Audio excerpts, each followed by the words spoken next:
श्रीमद् भगवद गीता के 15वें अध्याय का पारायण हम साथ में करेंगे। श्री भगवान उवाच ऊर्ध्वमूलमधः शाखम् अश्वत्थं प्राहुरव्ययम् छन्दांसि यस्य पर्णानि यस्तं वेद स वेदवित् अधश्चोर्ध्वं प्रसृतास्तस्य शाखा गुणप्रवृद्धा विषयप्रवाला अधश्च मूलान्यनुसन्ततानि कर्मानुबन्धीनि मनुष्यलोके न रूपमस्येह तथोपलभ्यते नान्तो न चादिर्न च सम्प्रतिष्ठा अश्वत्थमेनं सुविरूढमूलम् असङ्गशस्त्रेण दृढेन छित्त्वा ततः पदं तत्परिमार्गितव्यं यस्मिन् गता न निवर्तन्ति भूयः तमेव चाद्यं पुरुषं प्रपद्ये यतः प्रवृत्तिः प्रसृता पुराणी निर्मानमोहाजितसङ्गदोषा अध्यात्मनित्या विनिवृत्तकामः द्वन्द्वैर्विमुक्ताः सुखदुःखसंज्ञैर्गच्छन्त्यमूढाः पदमव्ययं तत् न तद्भासयते सूर्यो न शशाङ्को न पावकः यद्गत्वा न निवर्तन्ते तद्धाम परमं मम ममैवांशो जीवलोके जीवभूतः सनातनः मनःषष्ठानीन्द्रियाणि प्रकृतिस्थानि कर्षति शरीरं यदवाप्नोति यच्चाप्युत्क्रामतीश्वरः गृहीत्वैतानि संयाति वायुर्गन्धानि वाशयात् श्रोत्रं चक्षुस्पर्शनं च रसनं घ्राणमेव च अधिष्ठाय मनश्चायं विषयानुपसेवते उत्क्रामन्तं स्थितं वापि भुञ्जानं वा गुणान्वितं विमूढानानुपश्यन्ति पश्यन्ति ज्ञानचेतसः यतन्तो योगिनश्चैनं पश्यन्त्यात्मन्यवस्थितं यतन्तोऽप्यकृतात्मानो नैनं पश्यन्त्यचेतसः यदादित्यगतं तेजो जगद्भासयतेऽखिलं यच्चन्द्रमसि यच्चाग्नौ तत्तेजो विद्धि मामकम् गामाविश्य च भूतानि धारयाम्यहमोजसा पुष्णामि चौषधिः सर्वः सोमो भूत्वा रसात्मकः अहं वैश्वानरो भूत्वा प्राणिनां देहमाश्रितः प्राणापानसमायुक्तः पचाम्यन्नं चतुर्विधं सर्वस्य चाहं हृदि सन्निविष्टो मत्तस्मृतिर्ज्ञानमपोहनं च वेदैश्च सर्वैरहमेव वेद्यो वेदान्तकृद्वेदविदेव चाहं द्वाविमौ पुरुषौ लोके क्षरश्चाक्षर एव च क्षरः सर्वाणि भूतानि कूटस्थोऽक्षर उच्यते उत्तमः पुरुषस्त्वन्यः परमात्मेत्युदाहृतः यो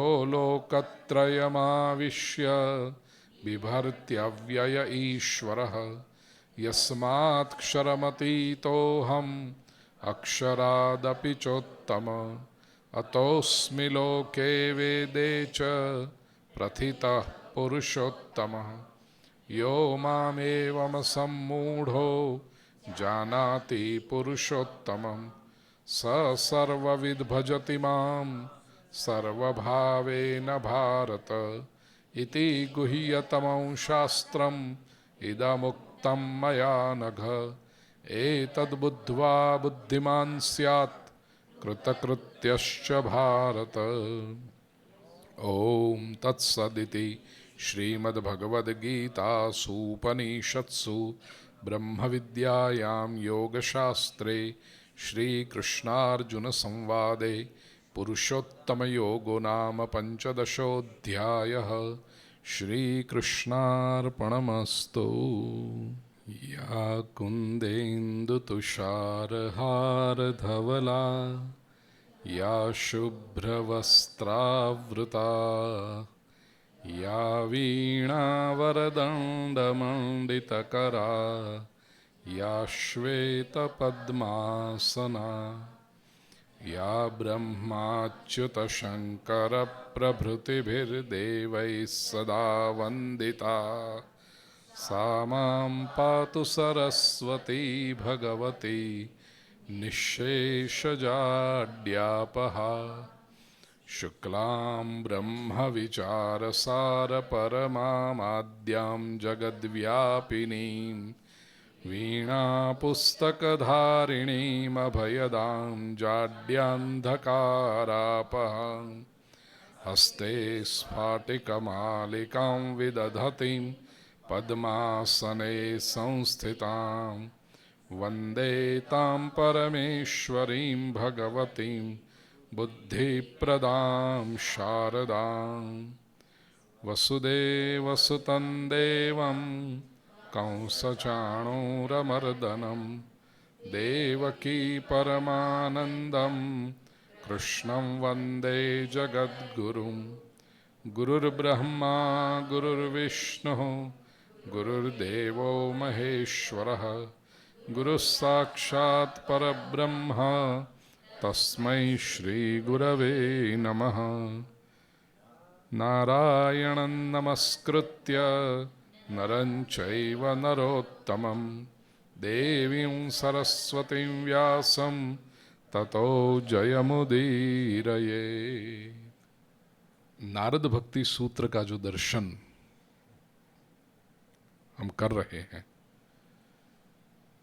आप सबको तो याद ही होगा, मैं केवल अपने आप को याद करा दूं कि जो सूत्र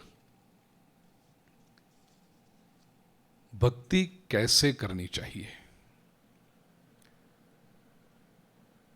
एक बात तो हम सब जानते हैं कि भक्ति भगवान को प्रसन्न करने के लिए होती है, ईश्वर को पाने के लिए होती है। तो स्वाभाविक है कि जो प्रभु को पसंद हो, उसकी जो हमसे अपेक्षा हो, उस तरह से की जाए। कौन समझाएगा? क्योंकि भक्ति के मार्ग में इतनी कंफ्यूजन है, इतनी अलग अलग बातें चलती हैं। कोई कहता है ये करो, कोई कहता है कोई दूसरा करो। नारद जी जैसे भक्ति मार्ग के जो आचार्य हैं, उन्हीं के पास से हम सीखें, जिन्होंने स्वयं परमात्मा को प्राप्त किया है। तो ऐसे नारद जी बहुत साइंटिफिक सूत्र देते हैं। 84 सूत्र हैं जो नारद जी ने दिए हुए हैं। भक्ति कैसे करनी चाहिए उसके बारे में।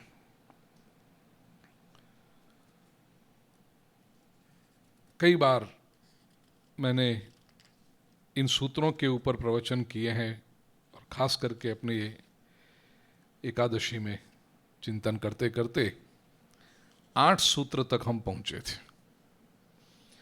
सबसे पहला संकल्प सूत्र था, अथातो भक्तिं व्याख्यास्यामः। अब हम भक्ति की व्याख्या करेंगे। क्या है भक्ति?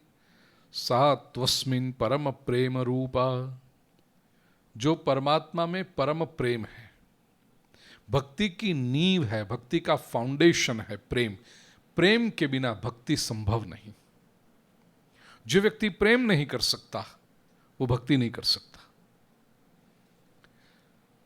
लेकिन भक्ति ये सामान्य प्रेम नहीं है जिसको हम समझते हैं, वो प्रेम नहीं है। भक्ति ये उदात्त प्रेम है, परम प्रेम रूपा, द सुप्रीम लव। और अमृत स्वरूपाच, अमृत स्वरूप है। संसार का जो प्रेम है हम सभी का अनुभव है, शुरुआत में बहुत होता है, फिर धीरे धीरे कम होते जाता है। भक्ति का जो परम प्रेम है वो अमृत स्वरूप है, वो कभी कम तो नहीं होता, बढ़ते जाता है, अमरत्व प्रदान करता है। और ये भक्ति का ऐसा परम प्रेम प्राप्त करके, ऐसी भक्ति को प्राप्त करके, यल लब्ध्वा पुमान सिद्धो भवति, अमृतो भवति, तृप्तो भवति। भक्ति के 3 लक्षण हैं। व्यक्ति सिद्ध बने, जो भी प्राप्त करना चाहे वो उसको सरलता से मिल जाए, और उससे भी आगे की स्थिति यह है कि उसे लगे ये मिला ही हुआ था, मैं पहचान नहीं पा रहा था। सिद्धो भवति, अमृतो भवति, उसे किसी विनाश की, कुछ कम हो जाएगा, निकल जाएगा, ये डर है ही नहीं। और इसलिए तृप्तो भवति, तृप्त है। यत् प्राप्य न किंचित वांछति, नारद जी कहते हैं, जिस भक्ति को प्राप्त करके व्यक्ति कोई भी वांछना नहीं रखता, अब उसे और कुछ पाने की अभिलाषा है ही नहीं। न शोचति, न कोई शोक करता है, न द्वेष्टि, न किसी का द्वेष करता है। किसी का द्वेष कब हो कि दूसरे व्यक्ति के पास मुझसे कुछ अधिक है या मुझसे कुछ बेहतर है, वो लगे तब तो द्वेष हो। कोई अपेक्षा ही नहीं स्वयं को, तो फिर द्वेष किस लिए, किसका करें, क्यों करें। न किंचित वांछति, न शोचति, न द्वेष्टि, न रमते, नोत्साही भवति। न किसी वस्तु में वो रममाण होता है, आसक्त होता है, और न ही उसे विषय भोगों की प्राप्ति में कभी कोई उत्साह होता है। यज् ज्ञात्वा मत्तो भवति, भक्ति को प्राप्त करके, भक्ति को जान करके व्यक्ति मत्त होता है, उन्मत्त होता है। स्तब्धो भवति, आत्मारामो भवति। ये सारे सूत्रों पर हमने बहुत डिटेल में, कभी कभी तो 1-1, 2-2 घंटे तक चिंतन किया है, एक एक तत्व क्या है ये। सा न कामयमाना निरोध रूपत्वात्, भक्ति का एक बहुत बड़ा लक्षण नारद जी बता रहे हैं। सा न कामयमाना, वो कामना युक्त नहीं है। पहले सूत्र में, दूसरे सूत्र में बता दिया परम प्रेम, प्रेम में भला कभी कामना होती है? भक्ति क्यों करें? कुछ पाने के लिए करें तो वो भक्ति है ही नहीं, वो बिजनेस है। वहां जहां लेन देन की बात आ गई वो तो व्यवसाय है, धंधा है, सौदा है। सा न कामयमाना, भक्ति निष्काम हो उसी को भक्ति कहते हैं। सकाम भक्ति तो हमने एक व्यवहार के लिए व्यवस्था बनाई कि सकाम भक्ति और निष्काम, जो सकाम हो उसे भक्ति कहते ही नहीं। सा न कामयमाना, कोई कामना नहीं है। क्यों? निरोध रूपत्वात्, वो निरोध रूपा है। भक्ति मार्ग का, हमारे पूरे आध्यात्मिक शास्त्रों का निरोध एक टेक्निकल शब्द है। ज्ञान मार्ग में देखोगे तो निरोध शब्द का अलग अर्थ होता है। कर्म मार्ग की उपासना में देखोगे तो निरोध शब्द का अलग अर्थ होता है। वैराग्य परंपरा में देखोगे तो निरोध का अलग अर्थ होता है, और भक्ति मार्ग में निरोध का अलग अर्थ होता है। और भक्ति ये शास्त्र है, तो शास्त्र में जब भी कोई नई टर्म आती है, कोई नया शब्द आता है, तो उसका एक स्पष्ट व्याख्या करनी होती है, टर्मिनोलॉजी है उसके लिए। तो निरोध की व्याख्या क्या होगी? 8वें सूत्र में नारद जी ने बताया था, निरोधस्तु लोक वेद व्यापारन्यासः। निरोध का अर्थ होता है लौकिक और वैदिक सारे प्रकार की प्रवृत्ति में से न्यास, त्याग करना, छोड़ देना, ये निरोध है। यहां तक हमने चिंतन किया था। आज 9वां सूत्र हम लेना चाहते हैं। एक एक चरण में बोलूंगा, मेरे बाद में आप लोग। तस्मिन् अनन्यता तद विरोधीषु उदासीनता च। भक्ति मार्ग का ये लक्षण है, तस्मिन् अनन्यता। तस्मिन्, उस परमात्मा में या तो उस भक्ति में अनन्यता, अनन्य भाव होना चाहिए। और तद विरोधीषु उदासीनता च, उसके विरोध में जो हो उसमें उदासीनता है। संस्कृत व्याकरण की दृष्टि से इसको जरा समझें। मूल जो रूप है निरोध शब्द कैसे प्रकट होता है एटिमोलॉजिकली, व्युत्पत्ति कैसे होती है। धातु है रुध।